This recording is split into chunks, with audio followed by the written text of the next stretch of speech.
আলহামদুলিল্লাহ, আমাদের কাছে রমজানের তৃতীয় 10 দিন তথা যেই 10 দিনের ভিতরে লাইলাতুল কদর রয়েছে, সেই দিনগুলি আমাদের কাছে ঘুরে আসছে।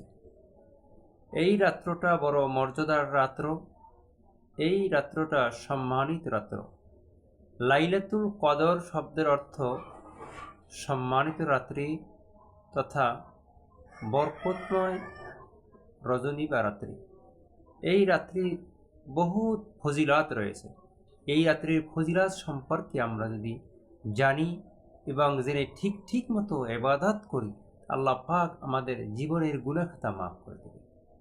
যেমনি কুরআনুল কারীমে এসেছে, বিসমিল্লাহির রহমানির রহিম, ইন্না আনজালনাহু ফি লাইলাতিল কদর ওয়া মা আদরাকা মা লাইলাতুল কদর লাইলাতুল কদরি খায়রুম মিন আলফি শাহর।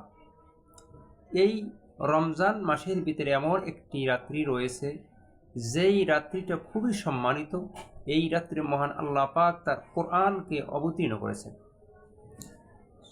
এছাড়া এই রাত্রিটা সম্পর্কে আল্লাহ পাক বলেন, লাইলাতুল কদরি খায়রুম মিন আলফি শাহর। এই রাত্রটা হলো এমন মূল্যবান যে এক নয়, দুই নয়, 1000 মাসের চেয়েও উত্তম। হিসাবান্তে দেখা গিয়েছে এই লাইলাতুল কদরটা এত মর্যাদাপূর্ণ, এত দামি যে এই রাত্রটা যদি কেউ ইবাদত করে, তাহলে 3000 দিনের সব তার আমল নামায় লিখে দেয়। অথবা বছর হিসাব করতে গেলে 83 বছর 4 মাস ইবাদত এর সমান এই এক রাত্র ইবাদত করে আল্লাহ পাক দিয়ে দেন। আল্লাহর নবীকে আল্লাহ পাক পূর্ববর্তী উম্মতদের বয়স সম্পর্কে ঘুরিয়ে দেখাইলেন। আল্লাহর নবী দেখলেন তারা অনেক বয়স পেয়েছে। দেখে নবীজি তার উম্মতের ব্যাপারে চিন্তিত হয়ে পড়লেন।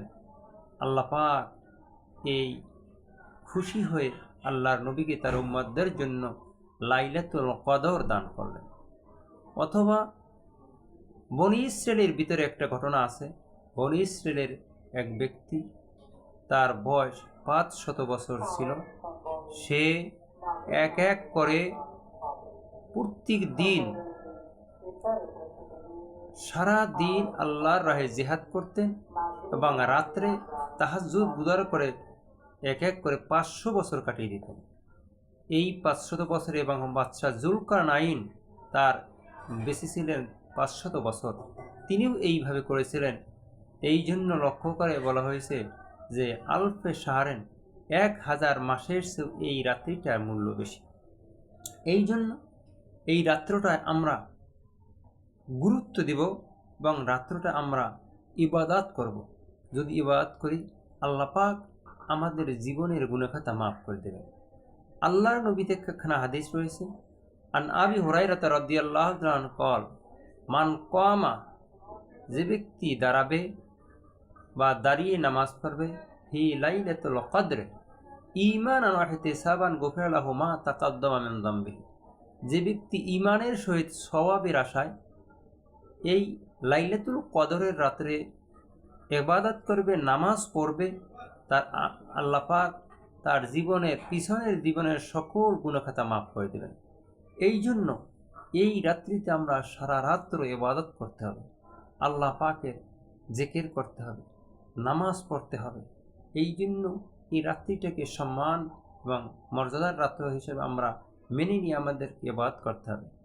বিশেষ করে আমরা যে ইবাদতগুলো করব, এই ইবাদতটা কিভাবে হবে?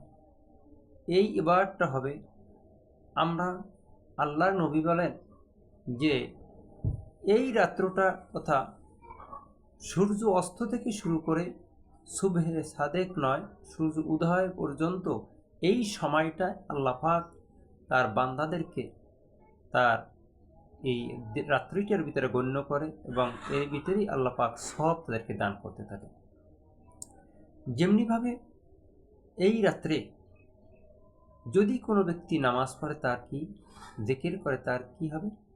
আল্লাহ পাক এই রাত্রিতে হাদিস শরীফে এসেছে, হযরত জিবরাইল আলাইহিস সালাতু ওয়াস সালামকে নির্দেশ দেন, তিনি একদল ফেরেশতাদেরকে নিয়ে সবুজ পতাকাধারী একদল ফেরেশতা নিয়ে বাইতুল্লাহ শরীফ পরিবার তার সবুজ পতাকাটা গাড়েন।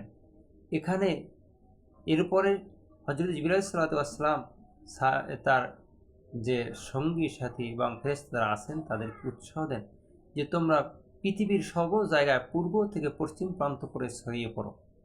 যারা নামাজ পড়ে, যারা জিকির করে, যারা বসা, সকলের জন্য তাদের কাছে কাছে গিয়ে তাদেরকে সালাম জানাও এবং তাদের সাথে মুআনাকা করো।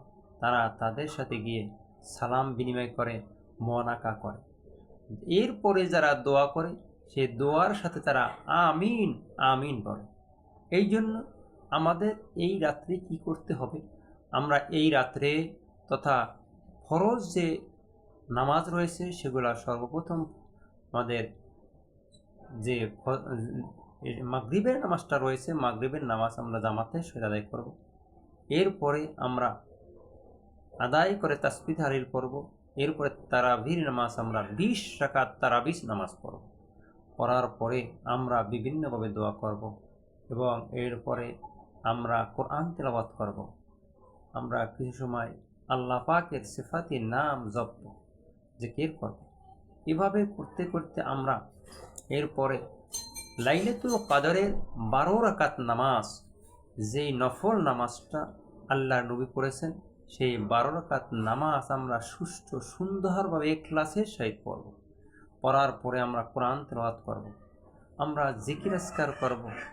সর্বশেষে আমরা জিকির আজকার করে আমরা হাত দুটো তুলে দেব, দিয়ে আল্লাহ রাব্বুল আলামিনের কাছে আমরা দোয়া করব, রাব্বুল আলামিন আমাদের জীবনের গুনাহখাতা মাফ করে দেন। এই লাইলাতুল কদরের যে মান মর্যাদা আমাদেরকে দান করেন। লাইলাতুল কদর এই জন্য আমরা মাতা পিতার জন্য দোয়া করব, আমাদের আত্মীয় স্বজনদের জন্য দোয়া করব। আল্লাহর নবী বলেন, যদি এই রমজান মাস পাইল তার জীবনের গুনাহখাতা ক্ষমা করাইতে পারল না, তার চেয়ে বদ নসিব আর কেউ হতে পারে না। এই জন্য আমাদের মাতা পিতার জন্য দোয়া করতে হবে, আমাদের আত্মীয় স্বজনদের জন্য দোয়া করতে হবে, দু চোখ থেকে পানি ঝরাই দিতে হবে। আল্লাহ পাক যেন আমাদেরকে জীবনের গুনাহখাতা মাফ করে দেয়। আল্লাহ যেন এই লাইলাতুল কদরের এই যে মর্যাদা, এই লাইলাতুল কদরের বারাকাত, লাইলাতুল কদরের সম্মান আমরা পেতে পারি। আল্লাহ যেন আমাদেরকে দান করে। তা না হলে আমাদের যদি ক্ষমা না হয় তাদের আমাদের কোনো উপায় নেই। আমাদের সর্বসময় খেয়াল রাখতে হবে যেন আল্লাহ আমাদেরকে নিষ্পাপ করে শিশু বাচ্চাদের মতো করে দেন। আমিন।